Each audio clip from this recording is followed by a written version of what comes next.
તો hello guys, સ્વાગત છે તમારું બોર્ડ મેથ નામના નવા યુટ્યુબ ચેનલમાં।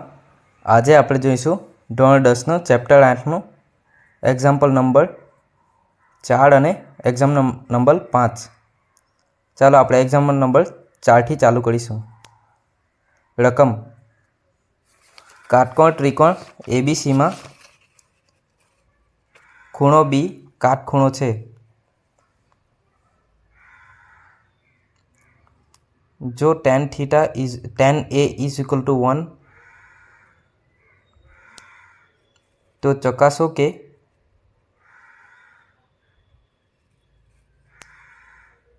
बे गुणिया sin a into cos a is equal to 1।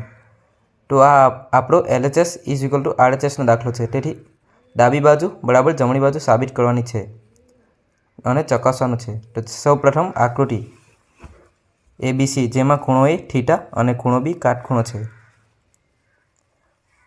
हवे tan a નું મૂલ્ય આપેલ છે જે 1 એકમ જેટલું છે। આકૃતિમાં ખૂણા a ને થીટા ધારી લઈશું। તેથી tan a is equal to ખૂણા a ની સામેની બાજુ છેદમાં ખૂણા a ની પાસેની બાજુ। tan a નું મૂલ્ય 1 આપેલ છે, તેથી tan ના છેદમાં 1 ના છેદમાં કંઈ નથી, તેથી 1 તો રહેશે જ।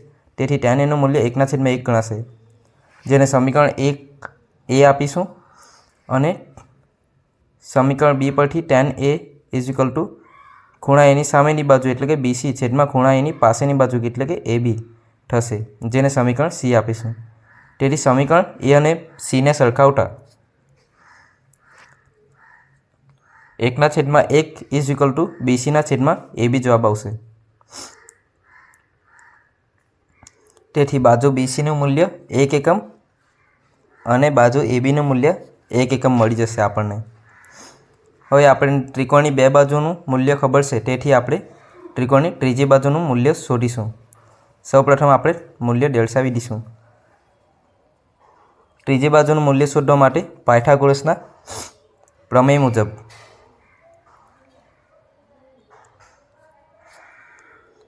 કર્ણનો વર્ગ ઇઝ ઇક્વલ ટુ બે બાજુનો વર્ગોનો સરવાળો એટલે કે AC નો વર્ગ ઇઝ ઇક્વલ ટુ AB નો વર્ગ વત્તા BC નો વર્ગ। BC અને AB નું મૂલ્ય આપેલ છે, તેથી આપણે કર્ણનો વર્ગ શોધીશું। AB નો વર્ગ એટલે કે 1 નો વર્ગ વત્તા BC નો વર્ગ એટલે કે 1 નો વર્ગ 1 વત્તા 1 એટલે કે AC નો વર્ગ બરાબર 2 એકમનો વર્ગ। બંને બાજુ વર્ગ લેતા એટલે કે AC નું મૂલ્ય AC ઇઝ ઇક્વલ ટુ √2 એકમ। હવે આપણે sin a નું મૂલ્ય શોધીશું। sin a એટલે કે ખૂણા a ની સામેની બાજુ છેદમાં કર્ણ। તેથી sin a is equal two આકૃતિમાં દર્શાવ્યા પ્રમાણે ખૂણા a ની સામેની બાજુ BC અને ખૂણા a ની કર્ણ એટલે કે AC। ખૂણા a ની સામેની બાજુ BC અને કર્ણ એટલે કે AC। બાજુ BC નું મૂલ્ય 1 એકમ જેટલું છે અને બાજુ AC એટલે કે કર્ણનું મૂલ્ય 2 એકમ √2 એકમ જેટલું છે। એકમ કેન્સલ થશે, તેથી 1 ના છેદમાં √2 એવો ગુણોત્તરમાં જવાબ આવશે। તેવી જ રીતે cos a નું મૂલ્ય શોધીશું। cos a એટલે કે ખૂણા a ની પાસેની બાજુ છેદમાં કર્ણ।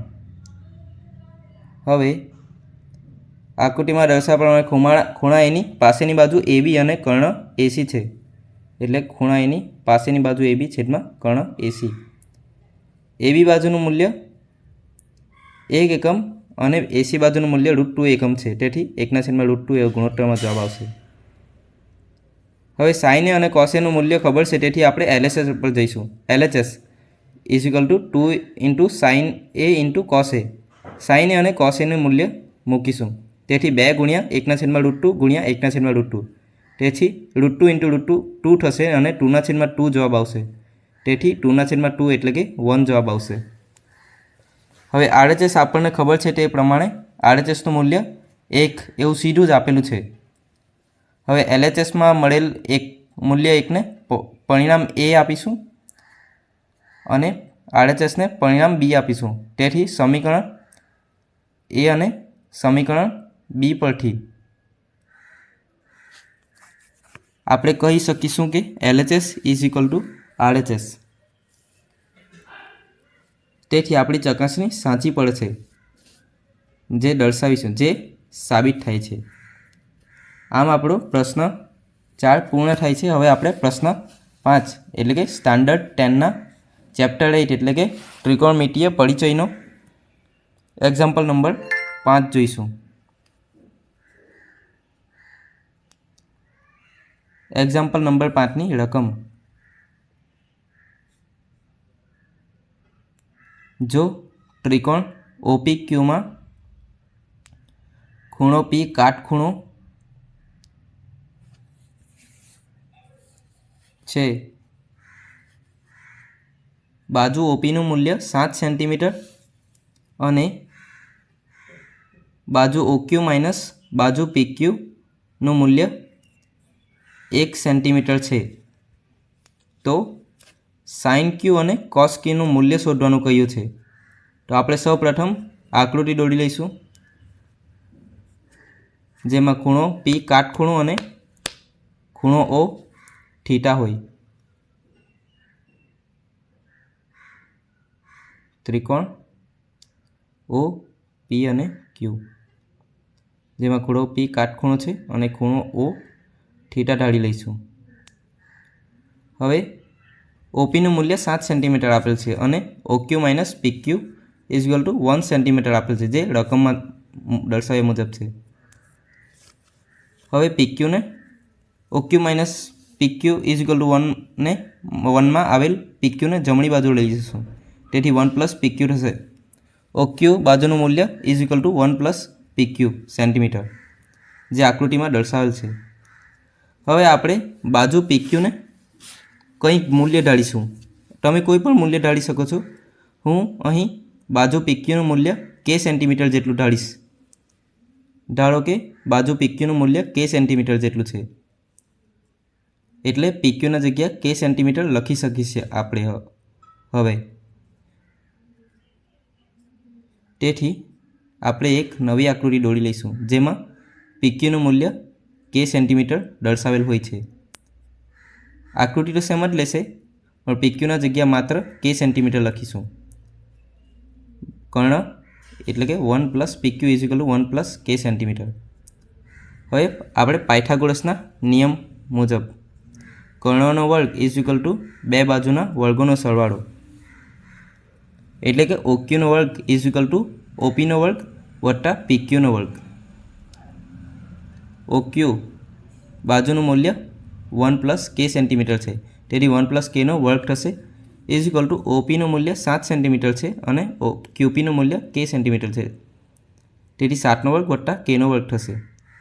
હવે આપણને ખબર છે કે A પ્લસ B આખાનો વર્ગનું સૂત્ર છે, જે Aનો વર્ગ વત્તા 2AB પ્લસ Bનો વર્ગ છે, જે આપણે 1 પ્લસ Kનો આખાનો વર્ગનો અપ્લાય કરીશું, તેથી વિસ્તરણ 1 પ્લસ 2K પ્લસ Kનો વર્ગ આવશે અને 7નો વર્ગ 49 વત્તા Kનો વર્ગ. Kનો વર્ગ બંને બાજુ હોવાથી કેન્સલ થશે અને એકને આપણે રાઈટ સાઈડ લઈ જશું, તેથી 49 માઇનસ 1 થશે, જે 48 થશે. 2K ઇઝ ઇક્વલ ટુ 48, તેથી K ઇઝ ઇક્વલ ટુ 48ના છેદમાં 2 થશે, તેથી Kનું મૂલ્ય 24 સેન્ટીમીટર આવશે. તેથી હવે આપણને PQ બાજુ PQનું મૂલ્ય મળી ગયું છે, જે K સેન્ટીમીટર જેટલું હતું અને Kનું મૂલ્ય 24 સેન્ટીમીટર જેટલું થાય છે, તેથી બાજુ PQનું મૂલ્ય 24 સેન્ટીમીટર અને OQ minus PQ is equal to 1, તેથી OQ is equal to 1 plus PQ. 1 plus PQનું મૂલ્ય આપણને ખબર છે કે K સેન્ટીમીટર, તેથી 1 પ્લસ 24 સેન્ટીમીટર થશે, તેથી 1 પ્લસ 24 એટલે કે 25 સેન્ટીમીટર જેટલો જવાબ આવશે, જે બાજુ OQનું મૂલ્ય છે. હવે આપણે ફરીથી એક નવી આકૃતિ દોરી લઈશું, જેમાં Kનું મૂલ્યના જગ્યા 24 સેન્ટીમીટર મૂકીશું. 1 પ્લસ 24 K એટલે કે 1 પ્લસ 24નું મૂલ્ય 25, OQ બાજુ કર્ણનું મૂલ્ય 1 પ્લસ 24 એટલે કે 25 સેન્ટીમીટર થશે અને બાજુ PQ is equal to K is equal to 24 centimetre થશે. હવે આપણે શોધવા મુજબ sine Q is equal to ખૂણા Qની સામેની બાજુ છેદમાં કર્ણ, જે આપણે રકમમાં મેળવવાનું કહ્યું છે, તેથી sine Q is equal to ખૂણા ક્યુની સામેની બાજુ એટલે કે ઓપી અને કર્ણ એટલે કે ઓક્યુ. તેથી બાજુ ઓક્યુનું મૂલ્ય 25 સેન્ટીમીટર અને બાજુ ઓપીનું મૂલ્ય 7 સેન્ટીમીટર છે. તેથી સેન્ટીમીટર કેન્સલ થશે અને સાઇન ક્યુનું મૂલ્ય 7/25 એવો ગુણોત્તરમાં જવાબ આવશે. તેવી જ રીતે કોસ ક્યુ એટલે કે ખૂણા ક્યુની પાસેની બાજુ છેદમાં ખૂણા કર્ણ, ખૂણા ક્યુની પાસેની બાજુ એટલે કે ક્યુપી અને કર્ણ એટલે કે ઓક્યુ. ક્યુપી બાજુનું મૂલ્ય 24 સેન્ટીમીટર છે અને ઓક્યુ બાજુનું મૂલ્ય 25 સેન્ટીમીટર છે. તેથી સેન્ટીમીટર કેન્સલ થશે અને 24/25 એવો ગુણોત્તરમાં જવાબ આવશે. આમ આપણો પ્રશ્ન નંબર 5 પૂર્ણ થાય છે. વિડીયો ગમ્યો હોય તો લાઇક કરજો, સબસ્ક્રાઈબ કરવાનું ના ભૂલતા. Thank you.